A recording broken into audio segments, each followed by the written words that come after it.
یا آس پاس میں جتنے بھی مدرسے ہیں، چاہے وہ بھوپال تک چلے جاؤ، یا الحمدللہ اس ملک میں ہزاروں لاکھوں مدرسے چل رہے ہیں. اور یہ ہمارے ملک کی خوبصورتی ہے کہ ہمارے پیارے پیارے سنویدھان نے سب کو اپنے اپنے مذہب پر آزادی کے ساتھ عمل کرنے کی اجازت ارے بولو دی ہے. ہندوستان میں مدرسے چل رہے ہیں اور الحمدللہ پورے پاور کے ساتھ چل رہے ہیں، پوری طاقت کے ساتھ چل رہے ہیں. سیکا والوں، موتی پورا والوں، سمجھ لو اس بات کو کہ ان مدرسوں سے آپ کے ہمارے بچوں کو دین سکھایا ہے، ان کے ایمان کی حفاظت کی جا رہی ہے، ان کے اسلام کی حفاظت کی جا رہی ہے. کیوں؟ اس لیے کہ اس وقت آپ اور ہم دیکھ رہے ہیں کہ چاروں طرف آپ دیکھو کہ شیطان نے اپنا جال بچھا دیا ہے. یہ ہمارے پولیس کے دوست یہاں پر موجود ہے، پولیس کے اعلیٰ ادھیکاری یہاں پر موجود ہے.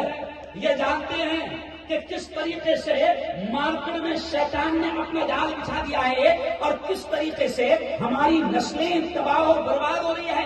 ایسے وقت میں موتی پورا والوں، ایسے وقت میں جبکہ یہ سب سے بڑا دجالی فتنہ موبائل کا نسلوں کے ہاتھ میں آ چکا ہے، ٹی وی کی شکل میں، فلموں کی شکل میں، انٹرنیٹ کی شکل میں نسلیں تباہ ہو رہی ہے. ایسے وقت میں میرے یارو، میں بات اللہ نے ذہن میں ڈال دیا تو یہ بھی کہہ رہا ہوں کہ ایسے وقت میں یہ ہزاروں لاکھوں مدارس ہندوستان بھر میں ہماری نسلوں کے ایمان اور اسلام کی حفاظت کا کام کر رہے ہیں. کیا مولانا ابھی صاحب، ان مدارس کا سیکا والوں احسان ہے ہم پر. موتی پورا والوں، آپ کو لگتا ہوگا یہ خدیجہ نے بنا چلانا مدرسہ ہے، 200 بیٹیاں 250 بیٹیاں چلایا ہوں. آپ کو لگتا ہوگا احیاء العلوم ایک اپنے علاقے کا مدرسہ ہے، چھوٹا سا مدرسہ ہے. نہیں، احیاء العلوم کے بارے میں نے مغرب بات بھی یہ کہا، جیسے مجھے معلوم ہے کہ اس علاقے کا سب سے قدیم اور تاریخی ادارہ ہے، تو میں یہ کہتا ہوں کہ احیاء العلوم کا اس علاقے پر احسان.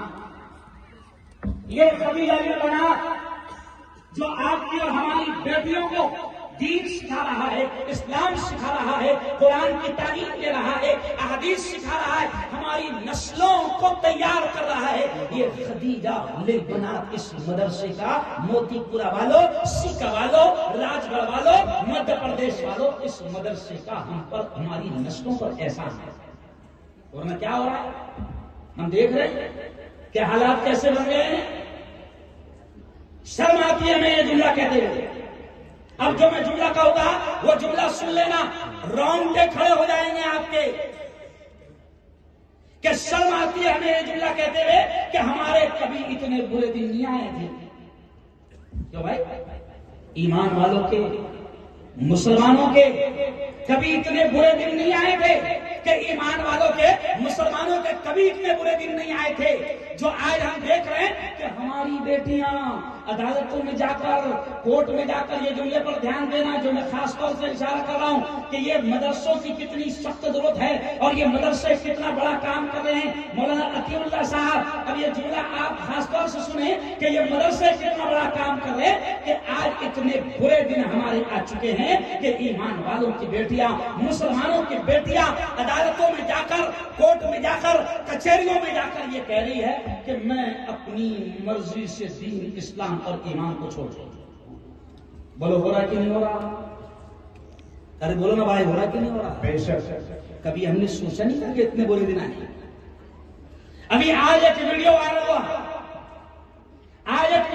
ہوا کہ ایک مسلمان بیٹی ایمان اور اسلام چھوڑنے کی بات کر رہی ہے اور وہ درخواست دے رہی ہے، اپلیکیشن دے رہی ہے. ماں اس کے قدموں میں گر گئی، باپ اس کے قدموں میں گر گیا، سمجھا رہی ہے لیکن نہیں مانی اور کچھ اس طریقے سے ماں سے بحث کی. مولانا آج کی ویڈیو کچھ اس طریقے سے ماں سے بحث کی اور کچھ ایسے الفاظ بولے کہ جگہ ہی پر ماں کو اٹیک آ گیا اور وہ بے رحم بیٹی، وہ بدین بیٹی، وہ بے دین بیٹی، وہ اپنی ماں کو مرتے ہوئے دیکھ کر بھی گاڑی میں بیٹھ کر وہاں سے نہیں چلی گئی.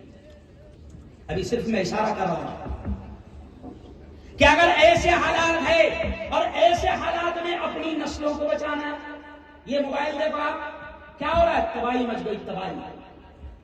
مولانا جب کورونا آیا کورونا میں کیا ہوا عبد الحکیم صاحب؟ کورونا میں کیا ہوا؟ 2 سال تک کے اسکول بند، مدرسے بند، کالج بند، اور شیخ الحدیث بھی کائے پر پڑھا رہے ہیں؟ ارے بولو نا بھائی، آن لائن ایجوکیشن کیا ہو رہی تھی؟ ارے بولو نا، آن لائن ایجوکیشن